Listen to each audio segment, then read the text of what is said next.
मूर्तिजापूर कृषी उत्पन्न बाजार समितीत कथित 1,82,00,00,000 आर्थिक गैरव्यवहारामुळे व्यापाऱ्यांमध्ये संताप उसळला आहे।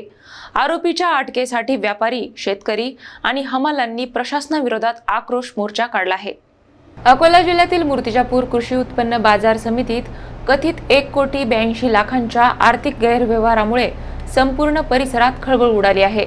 एकाच कुटुंबातील 4 व्यापाऱ्यांवर आर्थिक घोळ केल्याचा आरोप असून अनेक व्यापाऱ्यांचे लाखो रुपये अडकले असल्याने संतप्त वातावरण निर्माण झाले आहे। या प्रकरणात 2 आरोपींना अटक करण्यात आली असली तरी उर्वरित 2 आरोपी अद्याप मोकाट फिरत असल्याचा आरोप व्यापाऱ्यांकडून करण्यात येत आहे। आरोपींना तात्काळ अटक करावी आणि व्यापाऱ्यांची अडकलेली रक्कम परत करावी या मागणीसाठी व्यापाऱ्यांनी वंचित बहुजन आघाडी आणि शेतकरी संघटनांच्या पाठिंब्याने उपविभागीय अधिकारी कार्यालयावर आक्रोश मोर्चा काढला। मोर्चा दरम्यान प्रशासनाविरोधात जोरदार घोषणाबाजी करण्यात आली। प्रशासनाने तातडीने कारवाई न केल्यास 28 एप्रिल पासून साखळी उपोषण सुरू करण्याचा इशारा आंदोलनकर्त्यांनी दिला आहे। या प्रकरणामुळे बाजार समितीच्या कारभारावर गंभीर प्रश्नचिन्ह उपस्थित झाले असून मूर्तिजापूरमधील राजकीय आणि सामाजिक वातावरण तापले आहे। झाल्याबद्दल आम्ही आज आक्रोश मोर्चा काढलेला आहे। आमची मागणी हीच आहे की मुख्य आरोपी अजूनही फरार आहे।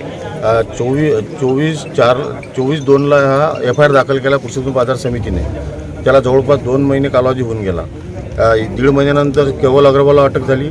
त्याच्यानंतर 15 दिवसांनी सुनील अग्रवालला, आता सुनील अग्रवालला यांना अटक होऊन सुद्धा 15 दिवस होत आहे, तरी पण त्याच्या पत्नी असून त्यांना पोलीस लोकांना त्याचा तपासणी होत आहे। तर आमचं मुख्य आरोपीला पकडण्याचं आव्हान आहे त्यांना, तर त्यांनी या तारखेपर्यंत पकडले नाही, आपला मंगळवारला आम्ही उपोषणाला बसू।